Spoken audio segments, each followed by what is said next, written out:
Bonjour à tous et bienvenue sur ma chaîne YouTube Anto Horror Show. Et aujourd'hui, nous sommes là pour parler d'une franchise d'horreur que j'adore. Il s'agit de l'univers Conjuring.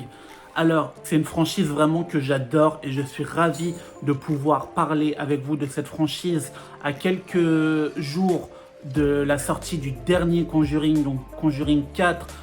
L'heure du jugement, j'ai trop hâte d'aller le voir. En plus, ce sera mon premier film Conjuring que j'irai voir au cinéma, donc j'ai trop hâte. D'ailleurs, je sais pas si vous avez déjà fait ça, allez voir des films au cinéma que vous aviez déjà vus auparavant. Moi, par exemple, là, je sais qu'au Pathé Gaumont, ils vont ressortir les 3 Conjuring pour des soirées spéciales. Et moi, clairement, je vais aller les voir.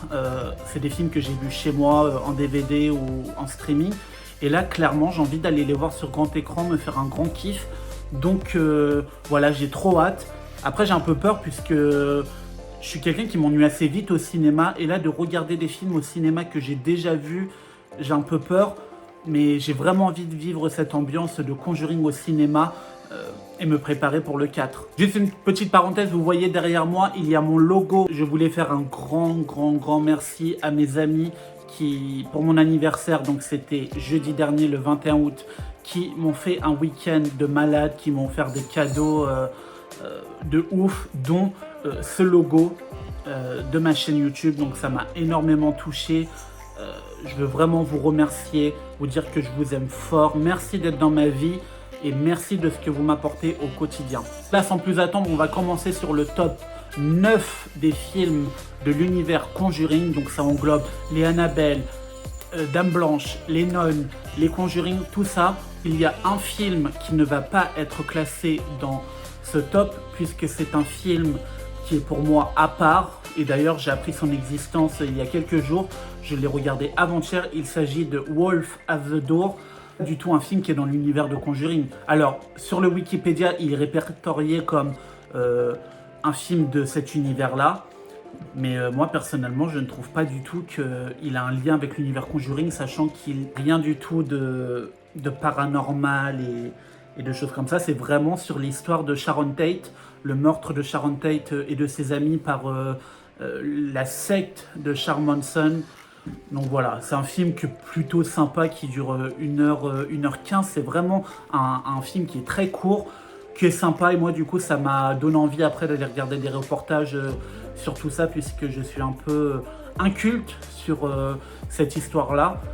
Mais voilà, pour moi, c'est pas un film qui est dans l'univers Conjuring, donc je vous en parle, mais je le mets pas dans le classement parce que ça serait inutile. Je le mettrais en dernière place, donc inutile de le mettre. Mais si vous avez l'occasion, allez le voir, c'est sympathique et ça vous fera découvrir un peu cette histoire atroce qu'a subie Sharon Tate, qui était enceinte et avec ses amis dans cette fameuse maison un soir d'été.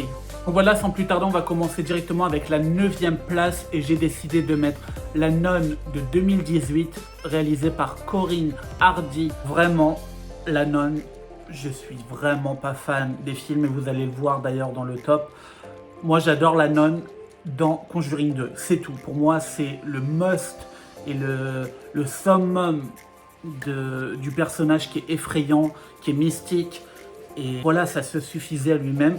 Alors, je comprends parce que moi, à l'époque, j'aurais vu ce personnage-là, j'aurais dit « Oh, il faut en faire un film, clairement ». Mais après, quand tu vois les films, tu te dis « Ouais, non, en fait, c'est mieux des fois de garder notre imagination et garder secret tous ces trucs-là, puisque vraiment, c'est vraiment décevant. Quasiment aucune scène marquante du film, vraiment. Là, quand j'y pense, j'arrive pas à avoir de scène marquante.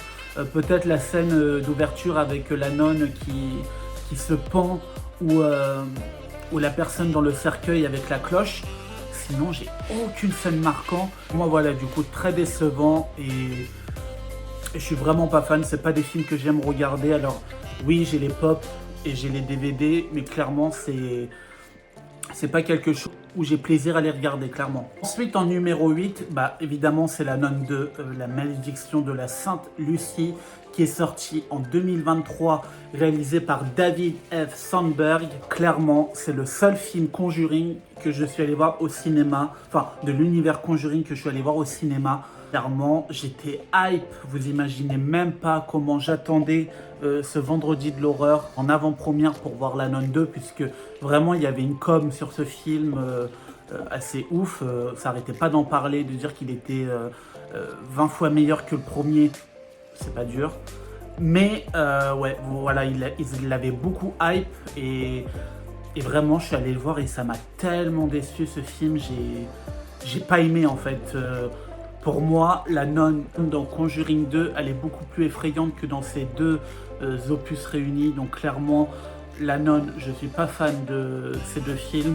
Et j'espère qu'il n'y en aura pas un troisième parce que clairement, on n'en peut plus quoi. Deuxième place, j'ai décidé de mettre Annabelle 3, La Maison du Mal, réalisé par Gary Dauberman. Il est sorti en 2019. C'est un film voilà, qui passe le temps, que je pourrais regarder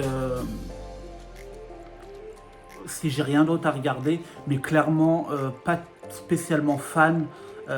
Les Warren, on les voit au début, à la fin, c'est tout. Et ça, moi, ça m'a un peu embêté, puisque clairement, on nous montre la bande-annonce et on les montre un peu en personnage principal de cette histoire. Et clairement, on les voit pas. Donc moi, c'est quelque chose qui m'a dérangé. J'ai bien aimé que ça se centre un peu sur la fille de Lauren et de Ed, mais clairement, je suis pas fan de ce teen horror movie. Clairement, voilà, je le mets 7ème, puisque tous ceux qui sont au-dessus, c'est des films que j'apprécie un peu plus, même s'il a des qualités et que je peux le regarder dans des moments chill comme ça. Mais voilà, c'est pas un film que j'aime de malade. Ensuite, en 6ème place, j'ai décidé de mettre Annabelle Création, qui est sorti en 2017 et qui a été réalisé par David F. Sandberg. Alors clairement, c'est un film que j'aime beaucoup, beaucoup, beaucoup. Le fait de voir l'origine d'Annabelle avec ce couvent de jeunes filles dans cette maison qui a vécu un drame, puisque c'est là où la petite fille s'était fait renverser et on voit deux parents qui essayent de vaincre tant bien que mal leur deuil. Donc voilà, j'ai beaucoup aimé l'histoire, le cadre, l'espèce de maison isolée avec toutes ces jeunes filles et ses bonnes sœurs. Donc clairement, c'est un film que j'aime beaucoup et qui est d'ailleurs beaucoup apprécié par les fans, j'ai l'impression. Moi vraiment, je l'aime beaucoup. Après, je l'ai mis quand même assez bas, puisque tous les autres films que je vous citerai plus tard, je les aime plus. Mais vraiment, c'est un très très bon film. Et j'ai bien aimé en découvrir plus sur l'origine d'Annabelle. Je sais que des fois, les préquels, c'est un peu critiqué et les gens n'aiment pas vraiment savoir le pourquoi du comment, puisque ça casse un peu la mystique. Moi, perso, ça m'a pas dérangé et c'est un film que j'aime beaucoup, malgré que je le mets qu'à la 6ème place. En 5ème place, j'ai décidé de mettre La Malédiction de la Dame Blanche, réalisé par Michael Chavez, qui est sorti en 2019. Clairement, c'est un take qui va faire grincer des dents, puisque c'est un film qui n'est pas vraiment aimé et que beaucoup ne le considèrent pas dans la franchise et dans l'univers Conjuring. Moi, je le considère dedans. Il est répertorié dans Wikipédia dans cette franchise. On voit même le prêtre des Conjuring et d'Annabelle qui est dans ce film. Donc moi, personnellement, je le considère. J'aime beaucoup l'actrice Linda Cardellini, du coup, qui joue dans Scooby-Doo 1 et 2, le live action qui est sorti dans le début des années 2000. Voilà, j'aime beaucoup cette actrice. Moi, c'est des films qui ont bercé mon enfance. Donc clairement, j'étais content de la retrouver dans ce registre de l'horreur. Les deux acteurs qui jouent ses enfants sont très convaincants. La scène d'ouverture, elle est un peu glaçante quand même, avec du coup la Dame Blanche qui noie ses deux enfants. Clairement, il y a énormément de scènes dans ce film qui m'ont marqué. Et c'est un film vraiment que j'aime regarder souvent. J'ai dû le regarder, je pense, 5 à 10 fois. Après, quand je dis regarder, c'est vraiment... des fois, je le mets en bruit de fond et je fais autre chose. Donc, je le regarde pas vraiment. Mais des fois, je revois des scènes et tout. Donc, c'est un film que j'aime bien me mater de temps en temps. 4ème place, un autre film qui est très, très critiqué. Il s'agit de Conjuring 3, Sous l'emprise du diable, sorti en 2021 par, encore une fois, Michael Chavez. Donc je sais que Michael Chavez est beaucoup critiqué pour ses films Conjuring, et notamment La Dame Blanche. Et je crois d'ailleurs que c'est lui qui est aussi aux commandes du prochain Conjuring, donc à voir. Moi perso, les deux films de Michael Chavez, c'est des films que j'aime bien, même très bien. Donc en vrai, moi ça me dérange pas. Après, évidemment, ça ne vaut pas du James Wan. Mais voilà, je sais que ce Conjuring 3, il est beaucoup décrié et du tout à la hauteur du 1 et 2. C'est vrai, il est moins bien. C'est quand même un film que j'aime bien, qui se concentre assez sur l'affaire policière de Arnie Johnson et qui a engendré cette famille. Moi, personnellement, j'ai beaucoup aimé ce film. J'aurais aimé aller le voir au cinéma à l'époque. Malheureusement, c'était un peu pendant la période Covid et tout, donc je sais même pas s'il est vraiment sorti au cinéma. Mais en tout cas, là, je pense que j'irai le voir quand il va ressortir au cinéma, parce que clairement, c'est des films, je pense qu'il faut se mettre dans une ambiance cinéma et tu les aimes encore plus. Donc clairement, j'ai envie d'avoir cette atmosphère. Moi, de toute façon, dès qu'il y a la famille Warren, j'adore. Donc clairement, c'est un film que j'aime énormément, qui est un peu aussi un guilty pleasure comme La Malédiction de la Dame Blanche. Mais j'assume, et c'est pour ça que je le mets en 4e position. En 3e position, c'est aussi un film qui défraie la chronique et que les gens n'aiment pas. Il s'agit de Annabelle, donc le tout premier qui est sorti en 2014. Il a été réalisé par John R. Leonetti. Donc moi vraiment, j'en ai déjà parlé sur la chaîne, notamment quand j'ai fait le top 10 à l'aveugle. Moi, Annabelle 1, c'est un peu un guilty pleasure, j'adore ce film. Je l'ai re-regardé hier encore. C'est vraiment un film que j'adore. Annabelle Wallis est incroyable dans ce film. La scène d'ouverture, enfin c'est pas vraiment la scène d'ouverture, mais quand les voisins se font tuer à côté, d'ailleurs ça rappelle un peu la famille Manson et tout. Clairement, c'est une très bonne scène. Après, cette fameuse Mia, du coup interprétée par Annabelle Wallis, va être victime de pas mal de choses à cause de cette poupée. Et en plus, elle-même qui est enceinte et qui va avoir une petite fille. Donc il y a énormément de scènes qui sont très sympathiques. Moi personnellement, j'adore regarder ce film. Et j'ai dû vraiment le voir une quinzaine de fois. Et je pense que je le regarderai encore une quinzaine de fois, puisque j'adore ce film. Annabelle 4, non, je pense pas. Je pense que c'est pas utile. Moi, je demanderai jusqu'à foison des Conjuring tout le temps. Après, des Non ou des Annabelle, je pense que c'est bon, on a fait le tour.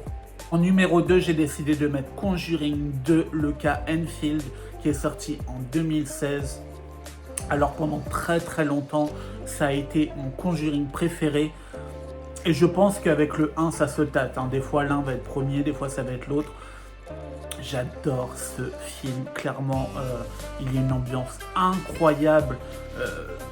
Le fait de Londres et tout, avec la musique London Calling au début du film, j'adore. La nonne, la scène du cadre, mais ça, c'est une scène qui a marqué le cinéma d'horreur, mais vraiment.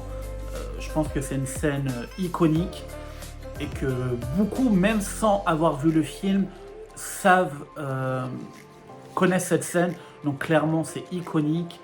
Moi, j'adore ce film, j'adore les personnages du coup, Peggy Hudson avec tous ses enfants. Et vraiment, on se demande pendant le film si c'est des comédies, si c'est faux, si c'est vrai. Clairement, moi, j'ai adoré ce film. Je sais pas, je pourrais pas l'expliquer, mais il y a vraiment une ambiance dans ce film qu'on trouve très peu dans d'autres films.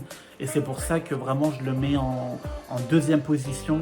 Et que je pense que vous me redemandez dans un mois, limite, je l'aurais mis en 1re position, tellement ça se tape avec le 1. En 1re position, j'ai décidé de mettre Conjuring 1, sorti en 2013, Les Dossiers Warren, qui a été réalisé par James Wan. Donc James Wan, le grand maître de l'horreur, clairement incontournable du film d'horreur. James Wan, il est vraiment dans ce groupe très fermé de maîtres de l'horreur. Clairement, j'ai pas peur de le dire, puisque il est à la tête des plus grosses franchises, des Saw, Insidious, Conjuring. Il a même fait un film que je suis pas trop fan, mais que je sais qui a son public, c'est Malignan. Voilà, James Wan, il est iconique.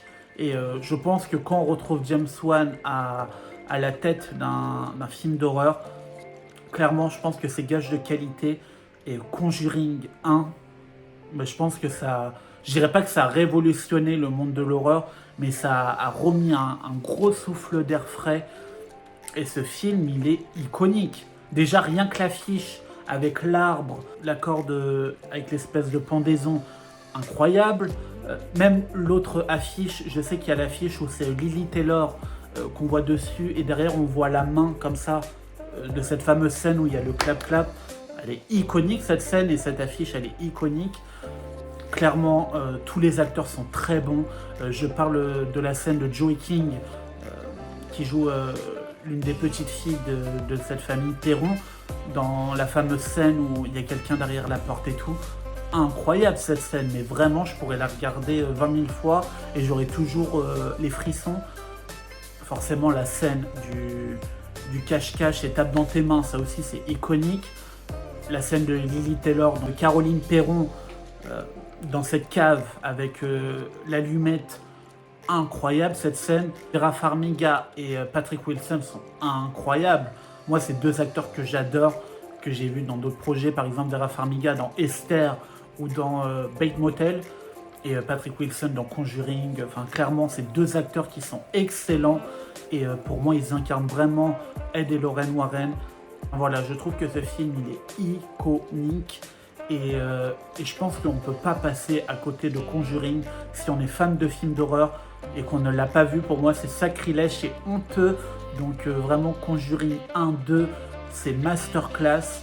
Et à la fin de la semaine, il est rediffusé au cinéma. Et je vais y aller parce que clairement, j'ai envie de vivre ça au cinéma.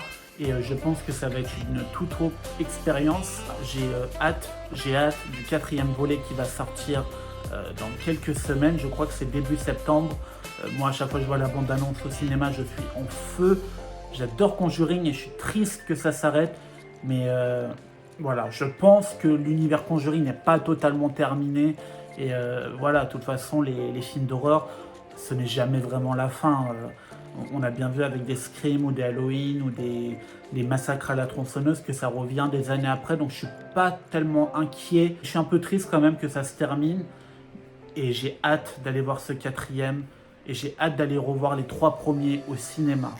Voilà, c'était mon top sur tous les films Conjuring de cet univers qui est riche avec tous les nonnes, tous les Annabelle, tous les malédictions des Dames Blanches, tous ces Conjuring. C'est une saga que j'adore. Et je pense que vous aussi, vous l'aimez beaucoup. En tout cas, je vois qu'elle est énormément appréciée dans la communauté de l'horreur. Donc, n'hésitez pas à me dire en commentaire ce que vous pensez, vous, de cette saga. N'hésitez pas à me dire votre classement des 9 films, évitant le maximum de spoiler pour des films récents, par exemple. Mais voilà, n'hésitez pas à commenter et à partager cette vidéo. Ça me fait vivre la chaîne. Donc, merci de votre soutien, de tous les commentaires, de tous les abonnements, de tous les j'aime, de tous les partages.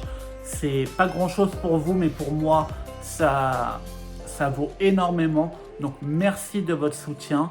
N'hésitez pas, si vous avez des idées de concepts que je pourrais faire sur la chaîne, ou si vous voulez faire des partenariats sur la chaîne, qu'on fasse des vidéos en duo comme j'ai fait il y a quelques semaines avec Clemenco, n'hésitez pas, je serai ravi de parler avec des fans de films d'horreur. Et puis voilà, on se dit à très vite, je pense, pour le Conjuring 4, la review. Peut-être que je vous parlerai des 3 autres que j'ai été voir au cinéma. Mais en attendant, tenez-vous bien et je vous dis à très vite.